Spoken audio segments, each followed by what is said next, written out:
আমি মনে করছি যে তিনি হচ্ছে একজন বাংলার গর্বিত বাবা। তৃতীয় পড়া দুজন সন্তানকে তিনি কোটা আন্দোলনে নিয়ে আসছেন, তার বাবা কি বলছেন, তাদেরকে কি শিখিয়ে দিচ্ছেন বসুনের।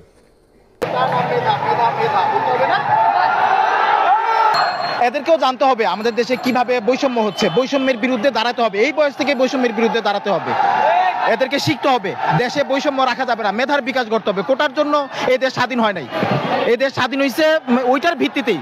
সমতা, সেই সাম্য কোথায়? সরি, ও 3-তে পড়ে, ও 2-তে পড়ে। বাবা তুমি কোন ক্লাসে পড়ো? 3-তে। 3-তে। বাবা বলছে। বাবা বলছে হ্যাঁ, কি জন্য আসছি? মেধার বিকাশের জন্য। আমরা মেধার ইয়া চাই, আমরা কোটা চাই না। কোটা চাই না। জি।